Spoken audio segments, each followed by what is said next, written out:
Well, hey everyone, and welcome back.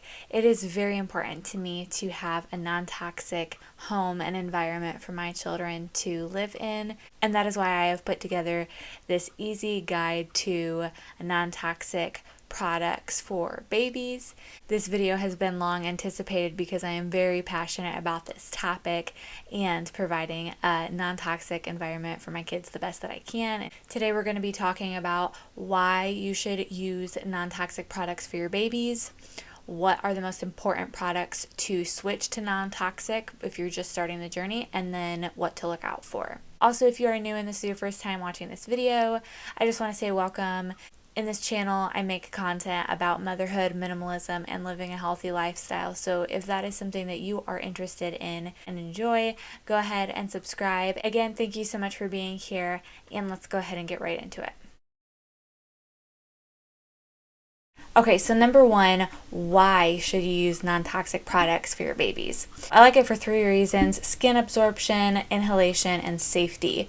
So it is crucial to use non-toxic products on our babies' bodies because they are immature, they are still developing, their skin is very susceptible to absorbing anything that's put on it, and they're premature, they're still babies. And so it's just really important that the things that we put on them, we understand that that is also going to go in them and could set them up for potentially good health or bad health.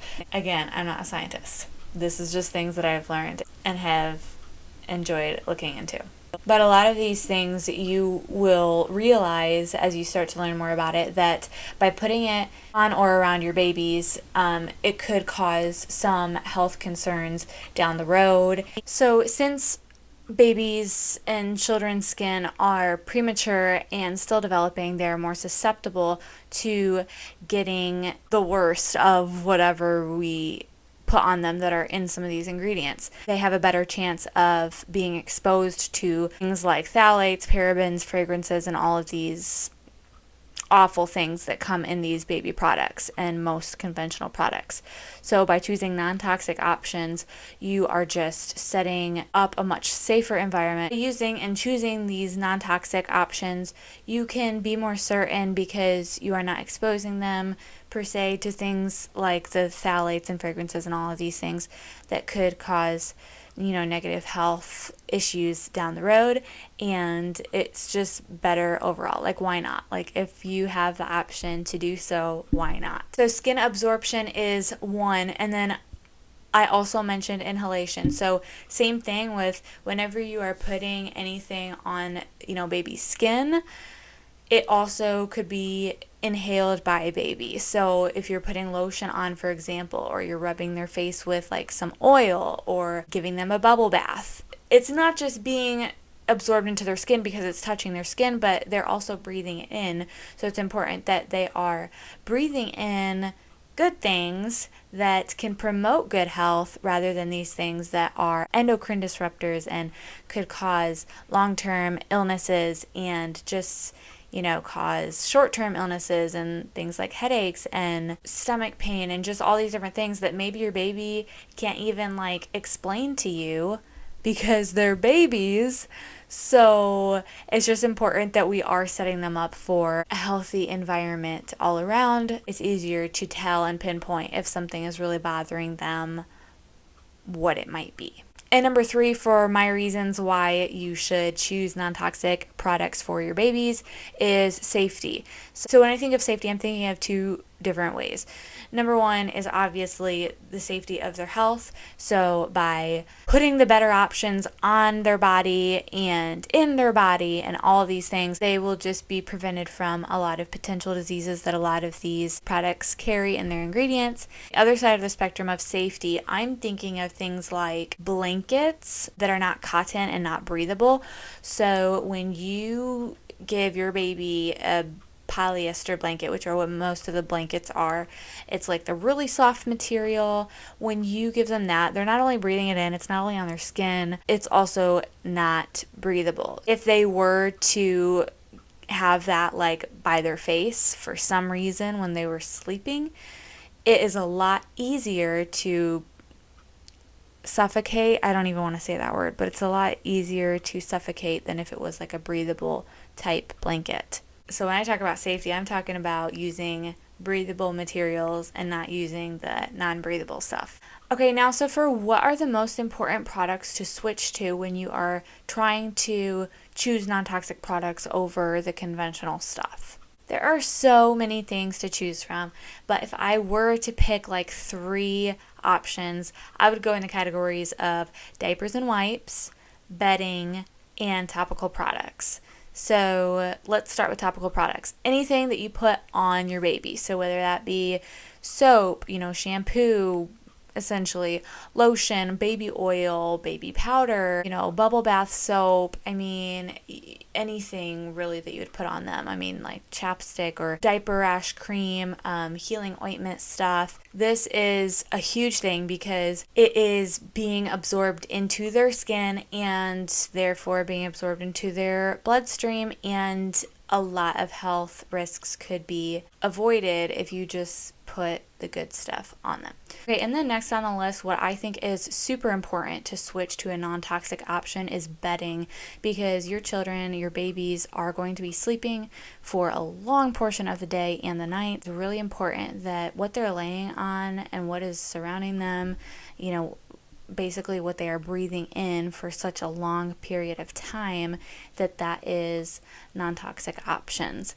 And so this is something that we have gone out of our way to spend a little bit more money to make sure that we get the better options, because this is something that's just super important to me, because I know that babies do sleep a lot. You don't want to choose like the foam stuff that is made with, petroleum and, all of the polyester and all of the list of ingredients. You just don't want to be exposing them to some of those chemicals, and you just rather provide them with a little bit better option. You want to make sure that it's breathable. Remember safety. You want to make sure that it is non-toxic for them to breathe in, because they're breathing that in all night long. And when it comes to like bedding covers, a lot of times that is cotton. You could go down an entire rabbit hole of, oh, well, the dyes are toxic and not good for you. And that's true. Let me tell you something. I give you this guide to non-toxic products for babies, but if you go too far down the hole, you could get very stressed out. So don't pressure yourself. Don't overwhelm yourself. Just start little by little, and don't try and always be perfect, because it's unfortunate, but the world that we are in, has a lot of chemicals and a lot of bad things. And so we are just going to end up being exposed to some things. I mean, if you're not, that's awesome. Link me to your YouTube channel, because I'd love to know how in the world you do it, where like everything is just simply non-toxic, but it's almost impossible, I feel like. So just when it comes to, doing the best that you can, there are some better options. So like making sure that your sheet covers for the bedding is cotton, and making sure that your blankets for the baby are cotton or linen or wool. I mean, just something like that's a natural fiber. That way it's more breathable, and it is just, better for them to breathe in. And then we can't go without saying diapers and wipes. This is something that they're wearing all day and all night long. It's constantly has contact with their body, and not only their body, but a very vulnerable, sensitive spot on their body, highly sensitive and susceptible to bad ingredients and all that. So when it comes to diapers, it's actually pretty difficult to kind of gauge what the non-toxic ones are, because people that make diapers don't actually disclose the list of ingredients on their labels. They don't really have labels for their ingredients. They don't disclose the ingredients. So this is a problem, because this is one thing that we kind of gauge whether it's good for you or not, is by looking at the ingredients. You could always just kind of look for the lesser evil, like the better option. You obviously know that if it's a disposable diaper, if it's leak proof, it's probably toxic in some level of ways. The best option you could do is cloth diapering, which I did make a video on how to cloth diaper and my favorite cloth diaper brand, and I will link that down below. But if you can't, for some reason, do cloth diapers, we do disposable diapers at night, and I would recommend the Honest brand because I feel like it's a little bit more honest than some of the others. But again, I mean, you can't really win when it comes to the disposable diapers. You just kind of have to pick the lesser of the evils. And you could always go and like read some articles on these diapers and see which ones are actually the better for you option. Now, when it comes to wipes, it's a little bit easier. They actually do list out their ingredients. There is hope. There are options for you because there are some wipes that are much better than other wipes. Once you kind of have the ingredients down pat and you are like a little bit more knowledgeable, it's a lot easier to pinpoint what some of the best brands are. And there's also the website EWG Skin Deep database, and this is where you can type in an ingredient, you can type in a product, and it'll kind of show you what is the best for you and what is the worst for you, and it'll give you the reasons why, and it'll kind of go into detail on some of those ingredients and what the ingredients could do to your health potentially, and some of the studies behind that. So that is a great tool to use that I have used in some of my journey as well. It could be very overwhelming at first, just getting started, but once you kind of have a feel for things and know kind of which ones are the better ones, which ones are the worst, it's not as overwhelming anymore, and it's a lot easier to make your decisions. Okay, so finally, what to look out for. So when choosing non-toxic products, it's important that you read your labels and you do your research on ingredients. So most products, in case you didn't know, do have labels on the back of them that you can just go read. You can read the ingredients and what are in those products so that you can have a better idea of what you are putting on your body, your baby's body, and all of that. Another thing that you could look out for is like certifications on a product that have certified like USDA organic or, phthalate free, fragrance free, things like paraben free, and anything that says it's free of a lot of things, it's probably a better for you option. But again, it's still great to turn the bottle around and look at the ingredients because a lot of times the devil is in the details, and we want to get down to the nitty gritty and we want to know exactly what is in there so that we can have full authority of what we're putting on our babies' bodies and make sure that it's the best that we could do for them. The certifications are great, ingredients are more important, and if you are to choose one ingredient to avoid out of all ingredients, like you just want to get started easily, you just want one thing to be avoided, my answer to you would be fragrance. Of all things, I would highly recommend avoiding fragrance. If you avoid the word fragrance, you are going to eliminate so many options that you will basically be left with the more non-toxic, better for you options, because there is fragrance in everything, and fragrance is a serious health concern. When people put the word fragrance on products, they do not actually disclose what is in the fragrance, and I believe they could put up to like 3,000 chemicals in that one ingredient, and a lot of those chemicals can be endocrine disruptors, could cause a lot of side effects, a lot of negative health issues, a lot of headaches, a lot of stomach aches, and even cancer. So it's really important that you avoid this ingredient at all costs, and I promise you, if you avoid this, your choices will be limited. That's like an easy pass to get to the better options, is just by avoiding the word fragrance. So an easy way to gauge this is just to kind of